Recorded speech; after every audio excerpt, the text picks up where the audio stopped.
Power of tongue. New York की 33वीं street पर चलते चलते मुझे एक पुराना वाकया याद आ गया। ये वाकया मैंने सेल्फ हेल्प की किसी किताब में पढ़ा था। किसी मकान के सामने चट्टान का एक बड़ा टुकड़ा पड़ा था। मालिक ने चट्टान उठाने के लिए किसी मजदूर का बंदोबस्त किया। मजदूर ने कोशिश की लेकिन वो चट्टान को उठाना तो दूर, इसे हिला तक ना सका। मालिक करीब खड़ा होकर ये देख रहा था। मजदूर ने इनकार में सर हिला दिया। मालिक ने मुस्कुरा कर कहा, तुमने अभी पूरे जिस्म का जोर नहीं लगाया, सारा जोर इस्तेमाल करो, तुम चट्टान को आसानी से उठा लोगे। मजदूर ने दोबारा कोशिश की, एड़ी चोटी का जोर लगाया लेकिन नाकाम हो गया।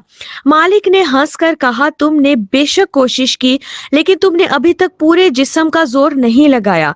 चट्टान उठाना कोई मसला नहीं। मजदूर झुका और एक बार फिर पूरे जिस्म का जोर लगा दिया लेकिन नतीजा वही निकला। चट्टान अपनी जगह कायम रही। मजदूर ने अपनी शिकस्त मान ली। मालिक ने गौर से इसकी तरफ देखा और फिर पूछा, क्या तुमने वाकई अपने पूरे जिस्म का जोर लगा दिया? मजदूर ने थोड़ी सी खफगी के साथ जवाब दिया, सर मैंने गुर्दों तक का जोर लगा दिया लेकिन ये चट्टान मेरे औकात से कहीं ज्यादा भारी है। मालिक ने कहकहा लगाया और बोला, लेकिन मेरे भाई, इसके बावजूद तुम्हारे जिस्म में एक ऐसा उज्व मौजूद है जिसका तुम मामूली सा भी इस्तेमाल कर लेते तो ये चट्टान इस वक्त तक यहाँ ना पड़ी होती। मजदूर हैरत से मालिक की तरफ देख कर बोला, जनाब वो कौन सा उज्व है जिसके इस्तेमाल से मैं ये चट्टान उठा सकता हूँ? मालिक ने जवाब दिया, मेरे भाई, इस उज्व को जुबान कहते हैं। तुम अगर इसे इस्तेमाल कर लेते, तुम अगर इसकी ताकत इस्तेमाल कर लेते और मुझे या एक दो लोगों को मदद के लिए बुला लेते तो हम मिलकर इस चट्टान को यहाँ से उठाकर दूर फेंक आते।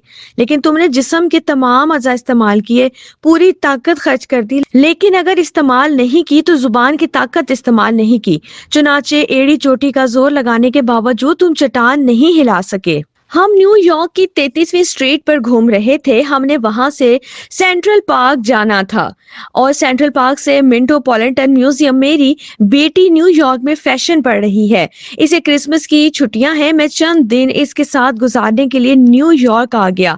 बेटी गूगल मैप के जरिए डायरेक्शन तलाश करती रही और हम घंटा भर एक ही दायरे में घूमते फिरते रहे। वो जब थक गई तो मैंने इसे पत्थर उठाने वाले की कहानी सुनाई और इसके बाद मशवरा दिया, बेटी आज के दौर की पैदावार है और आज की नस्ल का सबसे बड़ा अलमिया ना मानना है। आज की नस्ल किसी का मशवरा नहीं लेना चाहती। ये टेक्नोलॉजी को इंसान से ज्यादा अहमियत देती है। लिहाजा मेरी बेटी का जवाब था, पापा ये लोग प्राइवेट जिंदगी गुजारते हैं और इन लोगों ने कान में एयरपॉड्स लगाए होते हैं। ये हर वक्त चलते फिरते कुछ न कुछ सुनते रहते हैं और अगर उन्हें कोई डिस्टर्ब करे तो ये बुरा मना जाते हैं। मैं इसकी बात सुनकर हंस पड़ा। मेरे सामने सेंट्रल पार्क में एक जवान जोड़ा अपने कुत्ते के साथ घूम रहा था। मैंने एक्सक्यूज मी कहकर उन्हें मुखातिब किया और इनसे मैप का रास्ता पूछा। दोनों ने मुस्कुराकर मेरी तरफ देखा और अपनी मंजिल और कुत्ता दोनों को भुलाकर पूरी तफसील के साथ मुझे रास्ता समझाया। मैं इसके बाद हर जगह लोगों को रोकता और पूछता रहा। अब यकीन करें, मुझे किसी ने इनकार नहीं किया। मेरी बेटी माइंड कर गई लेकिन किसी न्यूयॉर्कर ने बुरा मनाया और ना माजरत की। मैंने इसके बाद बेटी को बताया, जुबान वाकई दुनिया का सबसे बड़ी पावर है। जो शख्स इस ताकत का इस्तेमाल सीख ले वो जिंदगी में कभी नाकाम नहीं होता। वो हमेशा लोगों को अपने साथ जोड़ लेता है। लिहाजा कभी पूछते हुए ना घबराएं, ना रास्ता और ना ही किसी मुश्किल का हल। हम अल्लाह से भी जुबान के जरिए मदद मांगते हैं। हम उस्ताद से भी जुबान के जरिए सीखते हैं। सवाल इल्म का सबसे बड़ा सोर्स होता है। आप जिंदगी में जितना पूछते जाते हैं, जितने सवाल करते जाते हैं, आप पर इतना ही इल्म नाजिल होता जाता है और जहां आपके सवाल रुक जाते हैं वहां आप पर इल्म और तरक्की का रास्ता रुक जाता है। लिहाजा पूछते रहा करें, दूसरों से मदद मांगते रहा करें। जिंदगी आसान हो जाएगी, वरना आपकी जिद आपको गूगल मैप की तरह दायरे में घुमाती रहेगी और आप एक कदम भी आगे नहीं बढ़ सकेंगे। शकूर आलम मेरे बुजुर्ग दोस्त हैं। ये न्यू जर्सी में रहते हैं। उम्र 85 साल है और अमेरिका में बहुत मुतहरिक हैं। ये न्यूयॉर्क में PIA के मैनेजर होते थे। रिटायरमेंट के बाद अमेरिका में बस गए। शुरू में ट्रैवलिंग का कारोबार करते थे। इससे भी रिटायरमेंट के बाद चैरिटी का काम शुरू कर दिया اور یہ اب الخدمت سے وابستہ ہیں۔ سینکڑوں طالب علموں، یتیموں، بیواؤں، بیماروں اور ضرورت مندوں کی مدد کرتے رہتے ہیں۔ میں اگست میں نیو یارک آیا تو ان سے اوپر نیچے ملاقاتیں ہوتی رہیں۔ شکور صاحب نے ان ملاقاتوں میں ایک عجیب واقعہ سنایا۔ ان کا کہنا تھا، میں عین جوانی میں حج کے لیے جا رہا تھا۔ اس زمانے میں لاہور اور راولپنڈی سے فلائٹ کراچی آتی تھی۔ حاجیوں کو ایک آدھ دن حاجی کیمپ میں رکھا جاتا تھا اور پھر مختلف فلائٹس کے ذریعے سعودی عرب بھجوا دیا جاتا تھا۔ میں راولپنڈی سے فلائٹ میں سوار ہوا تھا۔ ہمارے ساتھ ایک بزرگ میاں بیوی بھی سفر کر رہے تھے۔ وہ بیچارے پہلی بار جہاز پر بھی سوار ہوئے تھے اور ان کا غالباً اپنے شہر سے باہر بھی پہلا سفر تھا۔ وہ جہاز کو بس سمجھ رہے تھے اور ان کا خیال تھا کہ انہیں سعودی عرب پہنچنے میں 1-2 مہینے لگ جائیں گے۔ بہرحال ہم کراچی اتر گئے۔ میں نے بیلٹ سے اپنا سامان اتارا اور باہر نکل گیا، لیکن پھر مجھے اچانک خیال آیا، وہ دونوں میاں بیوی بزرگ بھی ہیں، ان پڑھ بھی ہیں اور سادے بھی۔ وہ بیچارے اپنا سامان کیسے لیں گے اور ایئرپورٹ سے باہر کیسے نکلیں گے؟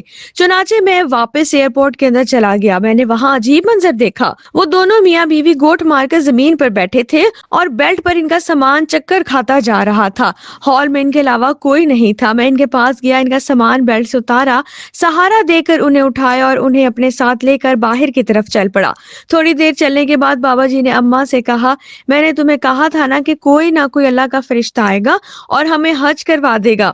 اماں نے آسمان کی طرف دیکھا اور پھر شکور عالم کی طرف دیکھ کر کہا، ہاں، اللہ نے انسان کی شکل میں اپنا فرشتہ بھیج دیا۔ شکور عالم کا یہ واقعہ بھی پاور آف ٹنگ کی مثال ہے۔ بزرگ میاں بیوی نے سفر کے دوران شکور صاحب سے بات چیت کی۔ بات چیت اتنی معصومانہ تھی کہ شکور صاحب نے دونوں بزرگوں کی ذمہ داری اٹھا لی۔ دوسرا، وہ دونوں بھی ایک دوسرے کے ساتھ اچھی اور پر امید بات چیت کر رہے تھے، اور میرا تجربہ اور مشاہدہ ہے، انسان جب ایک دوسرے کے ساتھ امید سے بھرپور مثبت اور اچھی بات چیت کرتا ہے تو اس کا نتیجہ بھی اچھا نکلتا ہے۔ نیو یارک میں کرسمس کی تیاریاں جوبن پر ہیں۔ پورے شہر میں کرسمس مارکیٹس لگی ہیں۔ 48 اسٹریٹ پر راک فیلر بلڈنگ کے سامنے بھی مارکیٹ لگی تھی۔ 4 سلائڈز پر لکڑی کے کیبن میں چھوٹی چھوٹی دکانیں تھیں، جبکہ درمیان میں مصنوعی برف پر سکیٹنگ ہو رہی تھی۔ راک فیلر بلڈنگ کے سامنے دنیا کا سب سے بڑا کرسمس ٹری لگایا جاتا ہے۔ پوری دنیا سے سیاح یہ ٹری دیکھنے اور ان کے ساتھ تصویریں بنوانے کے لیے آتے ہیں۔ میری چھوٹی بیٹی بھی میرے ساتھ تھی۔ اس کی عمر 12 سال ہے۔ یہ ایک دکان سے میش میلو لینا چاہتی تھی۔ لائن بہت لمبی تھی، جبکہ ہمارے پاس وقت کم تھا۔ میں نے اس سے کہا، میں آپ کو ابھی پاور آف ٹنگ کا مظاہرہ کر کے دکھاؤں۔ بیٹی حیرت سے میری طرف دیکھنے لگی۔ میں اسے کاؤنٹر پہ لے کر گیا، اس سے میش میلو پسند کرائے اور اس کے بعد لائن میں سب سے آگے کھڑے شخص کو $20 کا نوٹ پکڑا کر درخواست کی، کیا آپ اپنے آرڈر کے ساتھ ہمارا آرڈر بھی کر سکتے ہیں؟ لائن بہت لمبی ہے اور ہمیں ذرا جلدی ہے۔ اس شخص نے خوش دلی سے جواب دیا، کیوں نہیں، اور ساتھ ہی اس نے اپنے آرڈر کے ساتھ ہمارا آرڈر بھی دے دیا، اور یوں 2 منٹ بعد ہمارے میش میلو ہمارے ہاتھ میں تھے۔